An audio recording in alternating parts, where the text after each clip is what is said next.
thank you all very much for coming. And we're celebrating the launch of this book, Revealing Indian Philanthropy. And we have a special guest on my left, Mrs. Rajashree Birla. And it's a great privilege for us to have you with us, ma'am. Thank you very much for coming. And then we have Ruth Kattumuri on the left of Mrs. Birla. And next to Ruth we have Gautam Kumar. And then next to Gautam we have Dweep Chanana. Gautam will also be doing some introductions, so I won't dwell on their very distinguished roles in life. My job is to chair. I'm Nick Stern. I'm the IG Patel Professor of Economics and Government at the LSE. Now, I just wanted to begin by expressing, I'm just the chair, but I wanted to express my admiration for the book, since this is a launch, and I found it a very inspiring book. I think the idea of the book was such a good one, to ask people who were giving or organising giving their own ideas, what was in their mind, what was motivating them. That was such a good idea, and reading it we find real inspiration from the example, from the modesty, and from the humanity. And after all, philanthropy is driven by an understanding of our common humanity, and it's an understanding of our common humanity that drives everything that is good and worth having. Let me comment just on one or two bits of substance, because I thought it was such an inspiring book. It's full of ideas. And if I may, I just take two papers which I found particularly interesting. One is yours, ma'am. And when you come to the LSE, you have your work discussed. That's part of the tradition. And the ideas, in just a few short pages, you raise the idea of what the role for private philanthropy should be in a world where, or a country where the government claims that it has a duty to the poor people and claims to be discharging that duty. We have a similar question in our own country, in the UK. The role of trusteeship. What are we here for? What do we owe the people who come after us, as well as the people who are with us? You raise the idea of sustainable livelihoods. Sustainable not just in the environmental sense, which is very important, but sustainable also in the sense of helping people in ways which allow them to take opportunities and look after their own income in the future. You raise the idea of corporate social responsibility and how that should not be interpreted in a very narrow way. And you have a lovely phrase in there which I hope you will allow the rest of us to use, which is giving is living. I'd not seen that before, I confess, and I thought that was such a beautiful phrase. So thank you very much. Let me just quote all that in about 3 pages. Richness of concept, the density of richness of concept, quite phenomenal. So thank you very much for that. And let me give just one other example from a friend of mine from South India, Rohini Nilekani, where she points to the importance of philanthropy in finding examples which other people can then scale up. And that, again, is a very important contribution. So the examples I've given of richness of concept cover about 5 pages of this book. So you can imagine how exciting and inspirational it is. So wonderful idea, very well executed. So it's a real pleasure to have the launch here at the London School of Economics. Now I have one embarrassing announcement to make. I have a very long-standing commitment which requires me to leave at 7 o'clock. And I will hand over to my friend and colleague Ruth when I leave. But by that time I hope everything will be going so well you won't even notice me slip out. So we will be calling on all those on the platform. So it's a great pleasure for me to ask Gautam Kumar to make some introductions on behalf of UBS, crucial central sponsor of this work and participant in this work. Thank you very much, Gautam. Thanks, Nick. Thanks very much. I want to start by welcoming Mrs. Birla. Thank you very much, ma'am. Thank you for coming today. I know your trip to US was cancelled and you have come specially for this event. Thank you. And thank you very much for contributing to this book. I also want to welcome you all to this event this evening. At the same time, I want to thank London School of Economics for being a partner with us in writing and editing this book, which is on Indian philanthropy. Just to show you, the book looks like this. It's a small book, but it maintains and it covers a lot of things as far as philanthropy is concerned and how UBS and LSE have tied up together on this important subject. Emerging markets, as you all know, including Asia, have been and will be a key area of growth for the world economy. And UBS also has a key focus as far as these two giants' economies are concerned. Especially in India, we also have a rich presence there in the form of investment banking. We've been there for many years, and we also started our wealth management business there a few years back. At UBS, we don't only cover India, but we also cover the diaspora very broadly. Some of you know that there are more than 24 million non-resident Indians globally, and they have wealth of more than $1 trillion. And that's a diaspora which we broadly cover. We also have a long-standing presence in the investment banking, which has a key focus as far as India is concerned, and we've done very high-reputed transactions over the last many years. As far as philanthropy is concerned, as these individuals and families, they become wealthy, they also want to use some of that wealth for social good. And as a wealth manager, it is our responsibility to know what our clients want to do with this wealth. It is for this reason that we've spent a lot of time and money in building this broadest industry expertise on this topic, which is philanthropy. We set up our philanthropy services in 2004 and were one of the earliest banks to do so. Today, I think we have the largest team dedicated to the subject with over 30 specialists across many booking centers like London, Zurich, Singapore, Hong Kong, and US. And the whole idea is that we can cover and meet the client's needs as far as philanthropy is concerned. We also started in 2010 and 2011. We actually did a major study on family philanthropy in Asia, and we conducted with the INSEAD Business School the study, and it covered almost 10 countries. As a result, we have also launched the UBS Optimus Foundation in Hong Kong, which helps clients find and donate to high potential projects. The roots of this book are in that study. During that effort, India emerged as a key leader in the region, and we were able to interview more individuals and philanthropists from India than for the rest of the region combined. Indians generally assume that the country has a long tradition of philanthropy. And as the country becomes wealthier and to a leading economy, it should not be a surprise if it also becomes a leader in philanthropy. There's this recent study which was done where they took out the list of richest nations. And out of the BRIC economies, it's only China which stands in the top 15 richest economies. By 2020, it is envisaged that both India and Russia would come in this list. And India would be ranked as number 9th and Russia being number 11th. That's not a UBS study, that's a market study I'm just quoting. Luckily for us, the country has a lot of role models to draw on. And we are privileged to have one of the oldest leading philanthropic families represented here by Mrs. Birla. While we know a lot about philanthropy in the Western world, we know very little what is going on in India. And it is for this reason that we have supported this book. We also want our clients and other philanthropists find here examples and role models they can use in their own work. This book, I think, has taken us for a year to put together.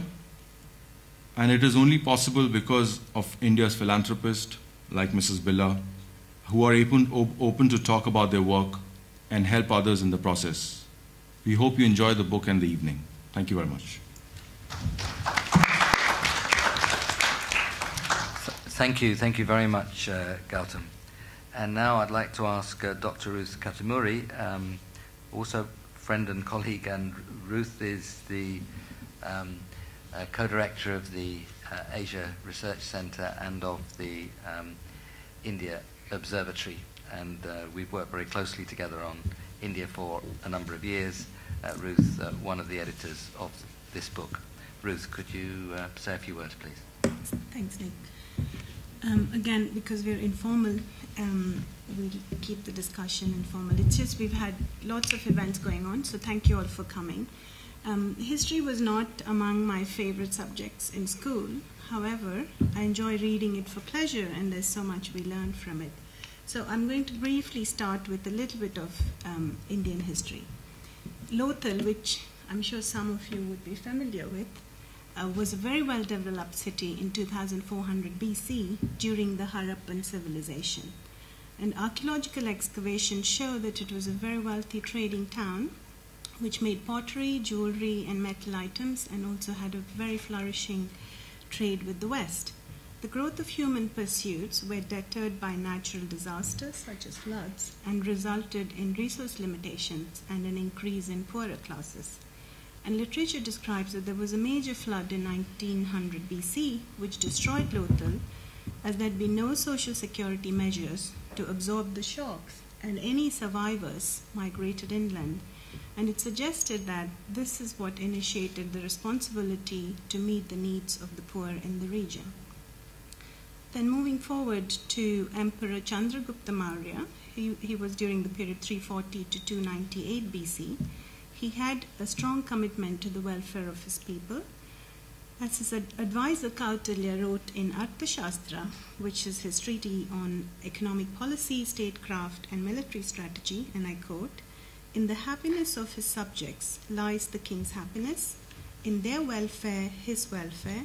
Whatever pleases himself he shall not consider as good, but whatever pleases his subjects he shall consider as good." Chandragupta's grandson Ashoka, during 2004 to 32 BC, was known to be a philanthropic administrator, serving the needs of his people. And he built universities and promoted equality of race, religion, and politics.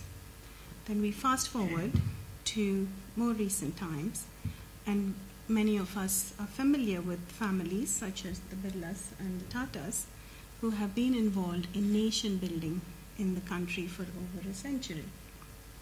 Mrs. Rajashree Birla will speak about the work of the Birla Group.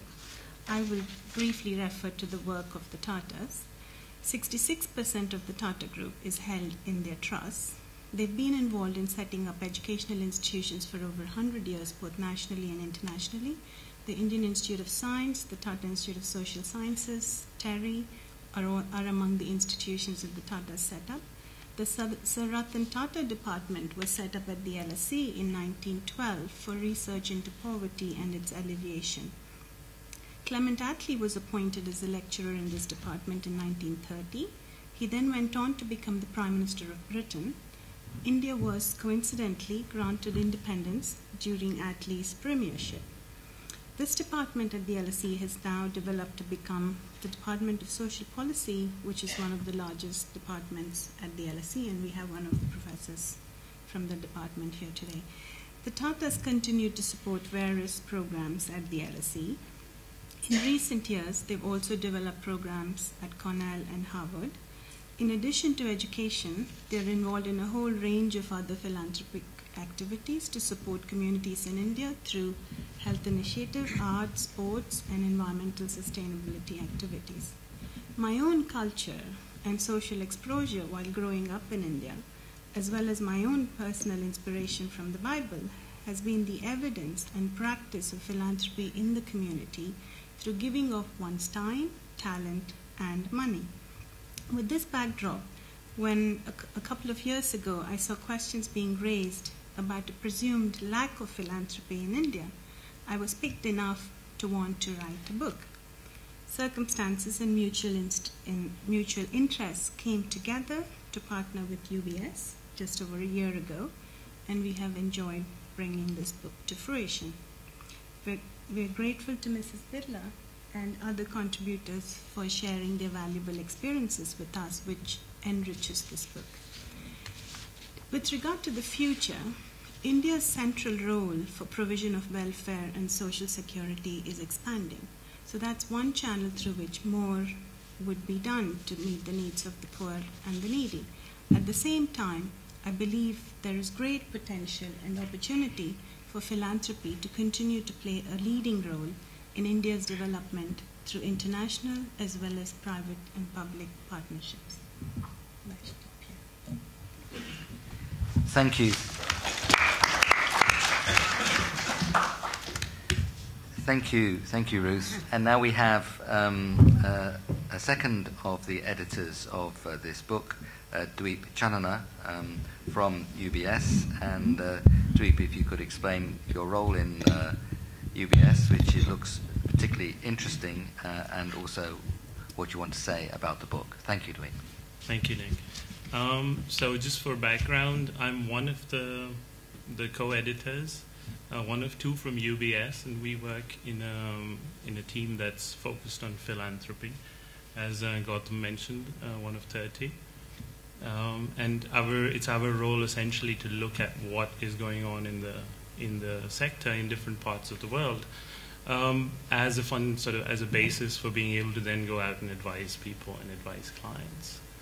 To give you a sort of a context into how this project came about at UBS, we started, we did a study on philanthropy with the INSEAD Business School 2-3 years ago, which again Gautam referred to. And we talked to a lot of people around the country. And there were two people, again, me and Mathieu Contagre, who's who's my colleague and co-editor. Mathieu is, a French national, brought up in England, so he knows European philanthropy very, very well. And we spoke to people across Asia, across India. And what we found interesting was that people would recognize the Birla family, they would recognize the Tata family. But if you ask them who is your role model, they would talk about Rockefeller and Carnegie. And that was including Indians. So this didn't sit very well with us. For me, it was sort of, I know a little bit, but through that process of interviews, I was surprised myself at how broad the tradition was. And how far back it went. It went certainly much further back than I was aware of. And I think, Mathieu, if I may speak for you, what I think he found interesting was that it was basically comparable to European philanthropy, and yet nobody knew about it. So that was really the trigger for us, was to say there's a story here worth telling. And that story comes down to essentially 3 points. Which is what you'll find in the book. The first is that there's a very long and a very rich tradition. As somebody who grew up in Delhi, I thought I knew what philanthropic institutions in India were. You know about BITS Pilani, you know about the Tata Institute of Social Sciences. I didn't know that a lot of the colleges in Delhi were supported by charity, that the Indian Institute of Management in Ahmedabad or the National Physical Laboratory were essentially supported by philanthropy, or that a lot of urban infrastructure in Bombay wouldn't exist if it weren't for philanthropy. So that's the first thing, is it's a much broader and a much deeper tradition than one generally gives it credit for. The second is really that families have been sort of a pillar, and families that are running businesses have been a very sort of key pillar of philanthropy in the country, and they continue to be. Again, I think we'll hear more about the Birla family and how that tradition has been sort of modernized. But again, there are a number of family businesses that are now again bringing in a lot of professionalism into the sector. I was myself surprised to learn, for instance, that the Aditya Birla Centre actually runs programs for the government of India because the government thinks they can run them better than the government itself can. And you see this increasingly, that foundations set up by businesses, another example is the Dr. Reddy's Foundation, are actually serving to run government services because the government either cannot or feels can't do as good a job as some of these foundations can. So these family businesses and businesses in general are bringing a lot of professionalism into the sector. And the third element of that is really, again, there's also a generational element to this. A number of families, a number of businesses are seeing a generational shift. And everybody you speak to says the newer generation is sort of bringing in a very different dynamism to the sector. The emphasis on modernity, on professionalization, isn't just coming from businesses becoming professional, but entrepreneurs who don't have a background or a sort of a tradition of family wealth, or executives who have essentially made themselves, coming up and saying, yes, I have been the beneficiary of a certain social process, and I believe it is time that I did something similar for society. And you see these executives and entrepreneurs and young business owners coming in with essentially no infrastructure of support that a company may be able to provide, and doing philanthropy in very different ways that can compare in many ways to what's happening in the US and in the UK. So essentially it boils down to those three things. If there are three messages to be given out of the book, is there's a very long tradition. That tradition's being sort of revived in a sense, and it's building on the shoulders of giants, so to say. And as we move away from families and businesses being the only source of wealth, there's going to be a very different sort of landscape of philanthropy in the non-profit sector in the next 5, 10, 15 years. I would sort of close with that. But it's a very exciting place to be, and probably a good time to look at this, because there is, as Ruth was mentioning, a clear need and a debate going on what philanthropy is all about and what's the role of the government and business. Thank you. Thank you very much, Dweep. I feel at this point transparency demands that I recognize that my own chair that I occupy here at the LSE was a result of philanthropy in the name of the wonderful I.G. Patel, who was director of the LSE and head of the Reserve Bank of India, and the chair was endowed by the RBI and the SBI, and we have represented the SBI here with us today. Now, we have our keynote speaker, our main speaker this evening is Chairperson of the Aditya Birla Centre for Community Initiatives and Rural Development, wife of the late Aditya Vikram Birla, and the Aditya Birla Group, I think as everybody here will know, is one of India's largest conglomerates. It has a very, very long history back into the 19th century, one of the great entrepreneurial houses, one of the sources of wealth and driving force of Indian development.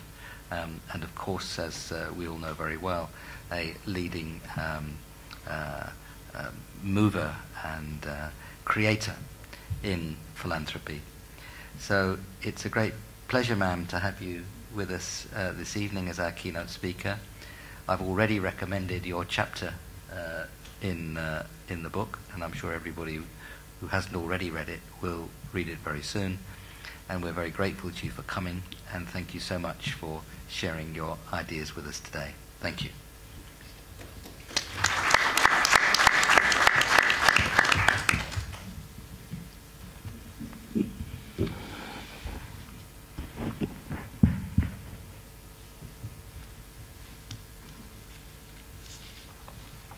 Professor Lord Nicholas Stern, Mr. Gautam Kumar, Dr. Ruth, Mr. Matthew Cantigrill, Mr. Dweep Chanana, and distinguished guests.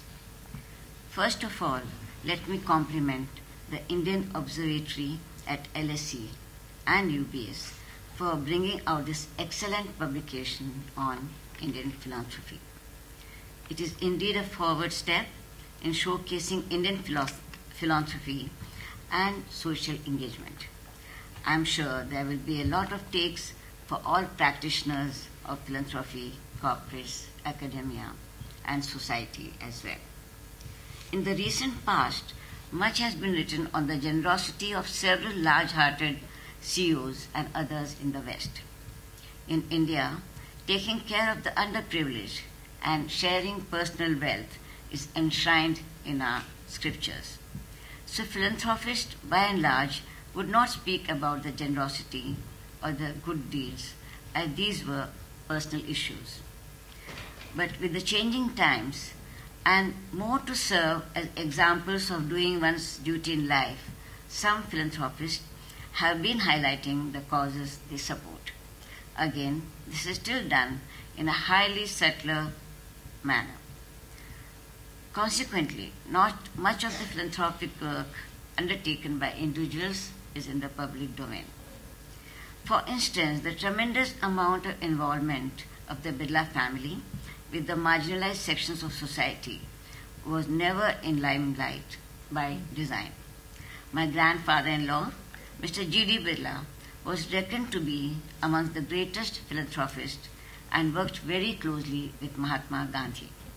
He felt very deeply that he should use his wealth to assist Mahatma Gandhi in the struggle for the country's freedom. He was also greatly influenced by Mahatma Gandhi's philosophy of trusteeship. This entails that part of the profits generated by business must be plowed back for the larger good of society. Even today, this legacy of trusteeship, espoused by Mr. G.D. Birla, is being carried forth by the Birla family.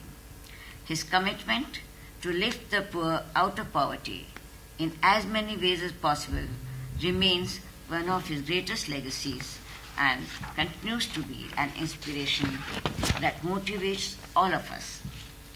Every arm of the family is engaged in meaningful welfare-driven activities that make a qualitative difference to the lives of the poor. My husband, Aditya ji, my son, Kumar, Neja, my daughter-in-law, and I also look upon working for the underprivileged as our duty. My grandchildren have been cast in the same mold, and in my views, the spirit of giving and caring is an uplifting and touching experience.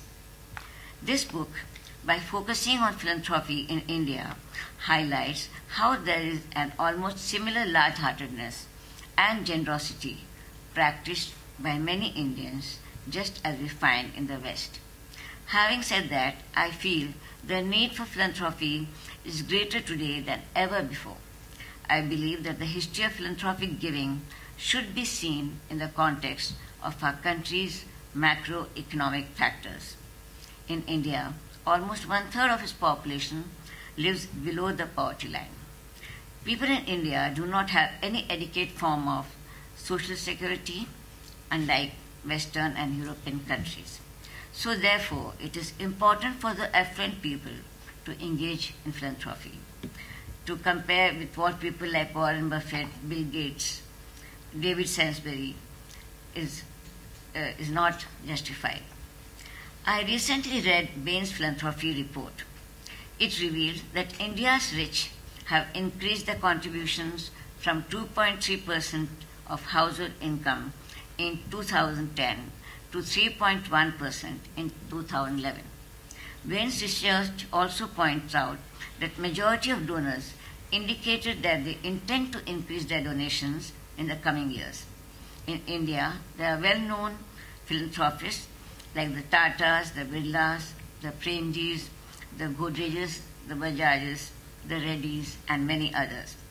But at the same time, there are also people from upper income and middle income groups who are also giving a part of their wealth to serve the needs of the underprivileged, particularly in the field of education and healthcare.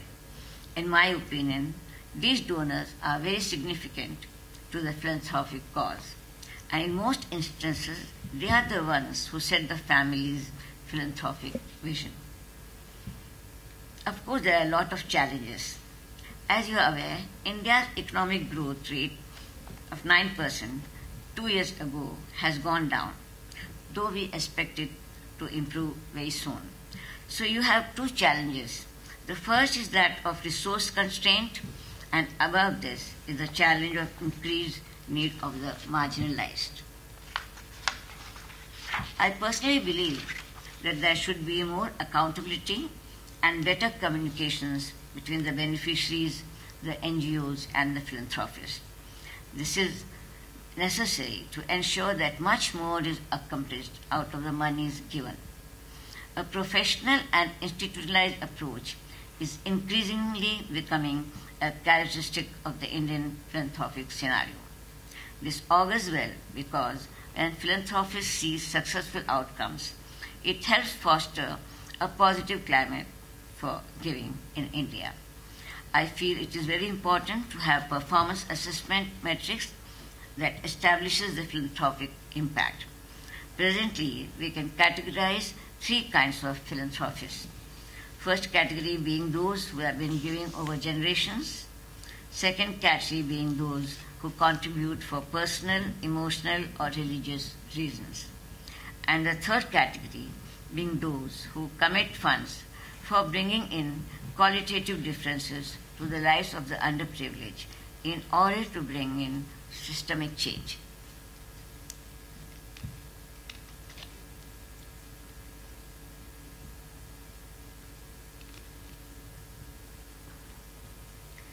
Furthermore, the Indian government's increasing focus on inclusive growth and a proposed 2% spend of net profit on corporate social responsibility has added a new dimension to the act of giving.